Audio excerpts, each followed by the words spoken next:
Hey gang, this is Jose with Boats and Travel, bringing you a walkthrough of a brand spanking new Catalina 355. We're going to have Ed Massey kind of give us a nice walkthrough of this beautiful boat so you can understand the features. This is a boat that has already been commissioned, so it's ready for sale, has everything done that you wanted to get done with the boat. So we're going to have Ed give us a little walkthrough and show us a Catalina 355.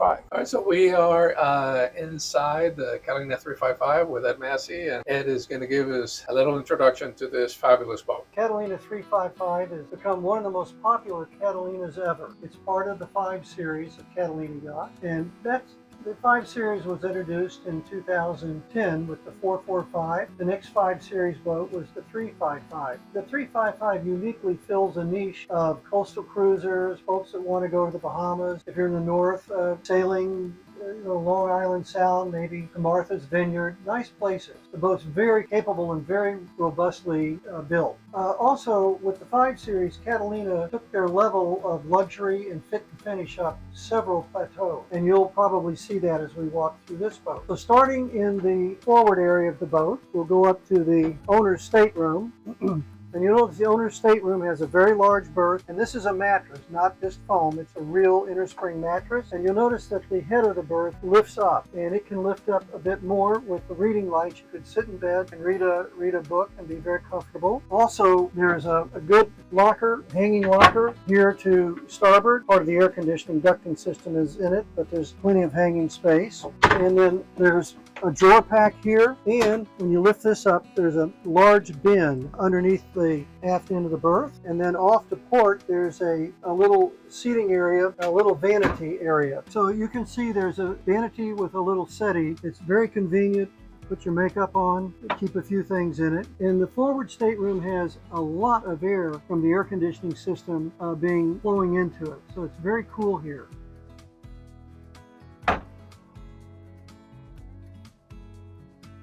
One of the features with all the Catalina 5 Series boats is that there's no foam back vinyl on the hull sides of the boat. It's always solid woods, hardwood, either teak or this maple, so that you have a nice contrast between the warm teak and the lighter colored wood here. But again, no foam back vinyl, which will degrade over time. This will stay nice for as long as you own the boat. The salon in this 355 is very open. You notice there's not a mast sticking up in the middle of the boat. It's here on the compression post all the way at the forward bulkhead. So this area is very open with a good traffic pattern. The Catalinas also feature this beautiful quad fold table, and when you put the leaves inwards and turn it 90 degrees, you have a cocktail table sized table. But again, easy to get in and around the dinette. Over to port, you have this game table with a drawer. This table can be lowered. It can be lowered so that it becomes a bench settee with a cushion and a seat, backrest and a seat, which we keep in the aft berth. Again, so this is pretty flexible. Another thing we do is we always have our air conditioning units right here instead of in the back of the boat, so that we have better airflow forward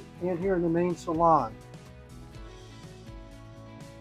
Also, the air conditioning condensate goes to the sump box, so the bilges stay nice and dry. Coming to the galley, very nice galley with a forced tin 2-burner cooker. And this top will come back and rest in those cleats so that you have a goodly amount of surface, the prep surface. The refrigeration is top loading and front loading right here. So you don't have to crawl into the thing to get to the items at the bottom of it. Very handy. Then when you're not going to use the cooker, the forced tin, this goes right back on and you've got more prep surface. I'm going to leave this open since the unit's not on, and we like to keep it aired out. You've got a deep double stainless steel sinks, Moen faucet with the sprayer function as well. And then the lockers are large. This one's set up for 9-inch plates, and then you've got little salad plates here, place for glasses or cups, and then you can put bowls here. So it's already set up, that starboard rack. We order all the boats with microwaves. You got another locker here. This is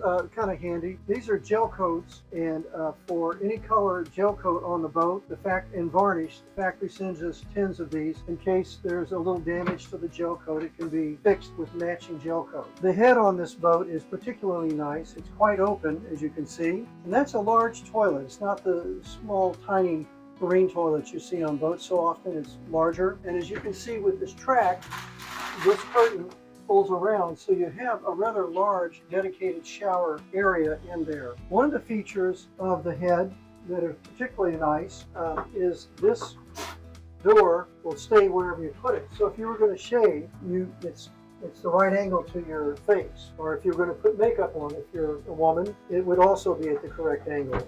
What Jerry Douglas did was, when they designed this boat, he lowered this countertop a bit to open up the feel of the head, and he did a good job with that. It worked. There's a seat in case you want to sit down, say you're in a bit of a seaway. When you sit down, it's very secure, very comfortable. In fact, it's quite a large seat. And then the aft stateroom. I'll let Jose kind of move around so he can show you the aft stateroom. The aft stateroom, again, has a mattress, an inner spring mattress, and it's a large mattress. Again, with the maple battens on the hull side. All the lights are LED throughout the yacht, and you've got a good-sized locker here, hanging locker. And for engine access, actually you can get to the entire engine by removing this, and you just take the box. You can see it's held in place with the snubbers. You remove those and the whole box can come out. And then if you want to check the oil, for example, there's a dipstick down here that you can get to. This is a little Yanmar engine, 30 horse Yanmar. Then when you remove this box, you can do a complete engine service on the engine. This, by the way, this table lowers, and there's a filler cushion that will fill this in. So even though it's only 35 feet, you'd have a double, kind of a luxurious double, a big double aft, and then a double here. So you could sleep 6, and if you lowered this and turned it into a bench settee, you could sleep 7. I'm not sure any of us want to sleep 7 on this size boat. We could surely do it if you wanted to. Over here, by the way, you notice that this magnet holds the door back so it's not just flopping around. This is the electronic distribution panel. As always, well labeled, well organized. Over here, we have the air conditioning system. I'll touch this so you can see what we're doing there. This is for the anchor windlass, the quick angle windlass. We have an inverter on this boat, a 2,000 watt inverter, as well as a battery charger, of course. The boat comes standard with 2 4D batteries for the house bank, and we always use the Lifeline Group 27 engine start, dedicated engine start battery as well. The television, you can see the TVs have grown in size over the year. They used to be little things. Now with the flat panels, you can go to about a 32-inch TV, Samsung and their smart TVs, and we also have the Fusion sound system with Bluetooth and other things it can do. I've been putting on our stock boats, I like to put a Garmin remote so we can kind of see what's going on. If we're down below, we can track what's going on here. So that's pretty handy down below as well. There's room under here, stowage under here, there's stowage under the forward berth, there's stowage aft, there's stowage in the cabin sole here, large lockers. And again, for 35 feet, the balance between the space in the cockpit and the space here and the layout here and the openness of it and the stowage is unique. And the boat sails wonderfully. It's a real performance cruiser. So that's kind of the interior of the boat. Now we'll go outside and take a look at the cockpit and the deck.